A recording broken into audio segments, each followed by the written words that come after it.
তো আজকে লেটেস্ট কিছু আপডেট নিয়ে কথা বলবো। তো প্রথমে সাকিব খানের দরদ সিনেমা নিয়ে কথা বলবো।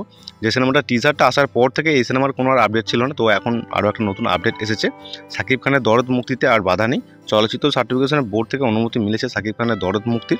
অনন্য মামুন পরিচালিত এই ছবি প্রদর্শনের পর মুক্তির অনুমতি দেওয়া হবে। ঢাকার সুপারস্টার সাকিব খান তার ফেসবুকে পোস্ট দিয়েছে তার নতুন সিনেমা নিয়ে।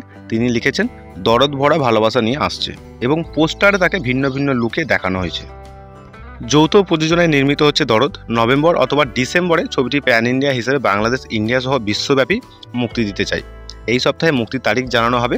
এর আগে এই সিনেমার টিজারটা রিলিজ করা হয় এবং টিজারটা কিন্তু দারুণ ছিল।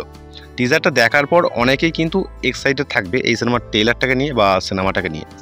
বিশেষ করে আমি এই ট্রেলারটা দেখার জন্য বিশাল একটা অপেক্ষা করে আছি, কারণ টিজারে সাকিব খানকে আমরা ভিন্ন ভিন্ন লুকে রক্ত অবস্থায় দেখেছি। এবার ট্রেলারে তাকে কোন রূপে দেখবো সেটা দেখার জন্য আশা করে আছি।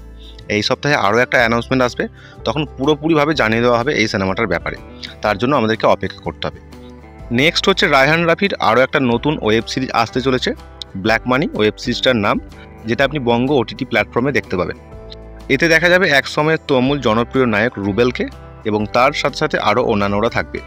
আগামীকাল রায়হান রাফি তার ফেসবুক পেজে এই সিরিজটির পোস্টার রিলিজ করে, যেখানে তিনি লিখেছেন 1000 কোটি টাকার খেলা নিয়ে আসছে ব্ল্যাক মানি, যেখানে একটা পুরনো বাড়ির মধ্যে বস্তা ভর্তি টাকা এবং চারিদিকে ছড়াছড়ি।